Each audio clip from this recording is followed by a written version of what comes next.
tonight on Fox 31 News at 10. If you owe back taxes, the IRS may be calling you. Coming up, how to tell if that phone call is real or just another trick to get your money. Post-traumatic stress disorder doesn't just affect veterans. Just ahead, where you can find help right now if you're struggling. Dry weather takes us on into midweek, but then after that, the second half of the work week looks a little more wet and a little more summer-like. We'll have all the details coming up in weather. Fox 31 News starts right now. Good evening, and thanks for watching Fox 31 News at 10. I'm Amir Jacobson. And I'm Raymond Tubb. First on Fox 31 tonight. All new this evening, Phoebe Putney and local law enforcement are joining forces to fight the growing number of opioid overdoses. Earlier today, medical experts and officers held their first meeting together. Their focus was to understand these drugs to prevent people from using them. They examined prescription and synthetic drugs, including heroin and fentanyl. I think by all of us coming together as a group, we can come up with some great topics of discussion that will further lead into some efficient solutions that will help solve this problem in our community. Medical experts and officers plan on having these meetings every quarter. We've got a new warning for you tonight. A federal law is changing something that you may have heard experts say for years. You've heard that the IRS will never call you. Well, a federal law now allows 4 accredited companies to call you on behalf of the IRS in order to collect late taxes. The Better Business Bureau says this does open a door for fraud, but the companies shouldn't get hostile or ever threaten you. The collection companies cannot take payments over the phone and will only be calling people that are years late on their taxes. You're going to pay your money directly to the IRS. If they ask you to pay money to them right then you'll know that it's probably a scam. Companies and the IRS will send a letter before they call you. You can also ask for your account to be transferred back to the IRS.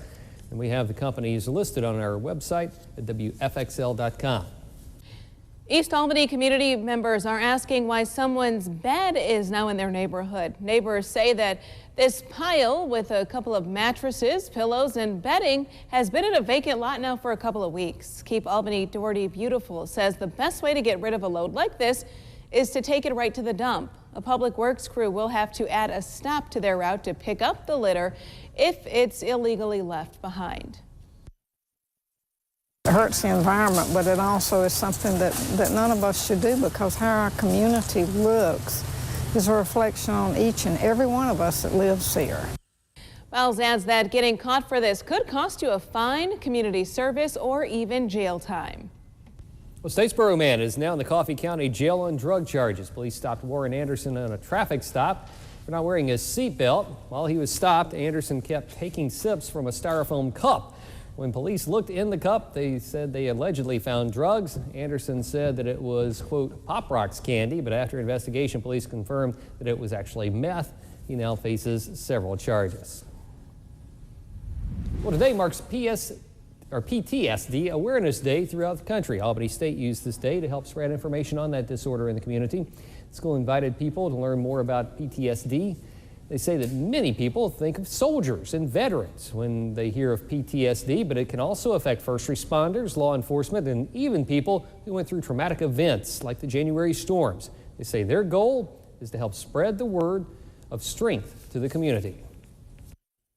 There's hope, there's treatments, and not that you will ever get over that event, but you can certainly move on with your life and not let that be a debilitating issue. The VA says there are many symptoms of PTSD. Some include trouble sleeping or concentrating, also forcing people to avoid crowds or even having nightmares. And since today is National PTSD Awareness Day, a program called Warrior Path is helping affected veterans deal with their condition. They're being trained on how to use a variety of wellness practices that will help them persevere. The end result is what's known as post-traumatic growth, or PTG. More now from our digital partner, Circa. You were trained to do these things. Hyper alert, hyper vigilance. So tell me, which of you are not the guy? And people label it, well, you're hypervigilant, so something's wrong with you. No, I'm hypervigilant because that's how I needed to be when I was in a war zone. I just need to figure out, I need to be trained to turn this off, to calibrate it, to regulate it. Number one, someone's told us something's wrong with us, right? Number two, for whatever reason, we've come to believe that. And the answer to that is to give you prescription drugs. And what that does for somebody who's in a pretty vulnerable state is it makes them think they're broken.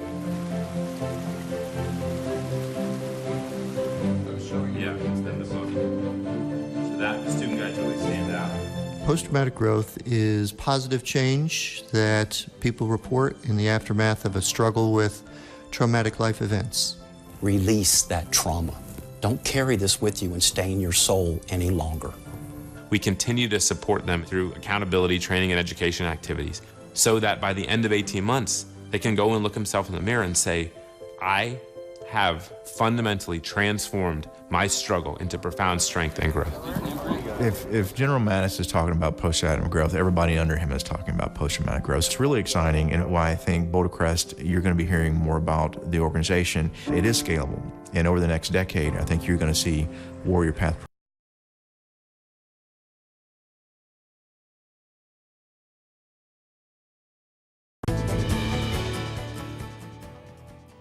A partly cloudy into the evening, and as we get set to head toward the overnight, more of the same. It's a little bit drier and somewhat cooler as those temperatures have gone for today, and a little bit rainy as you get southward towards the I-10 corridor, about as far north as Valdosta at times earlier for today. That's in response to that stalled out frontal boundary that did bring us a little bit drier conditions after Sunday's rainfall, and we continue to see mainly just a far south and east rain event, and that will continue for the next little while. Clearing line a little further north and west, a good deal of clear skies in that direction.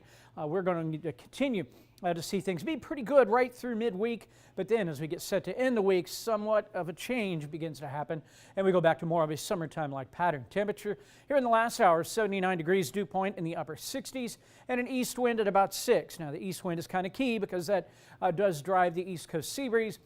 Usually speaking in the summertime, and that's going to kind of what happens to unfold over the next few days. Noontime temperature after a low around 70 will be 73 at 8 a.m. Noontime 84, and a high right around 94 tomorrow, and the rain threat rather slim at about 20%. However, some of our easternmost counties may have a little bit higher of a chance with that east coast sea breeze trying to work its way on in. Now, does that take over in the forecast going forward?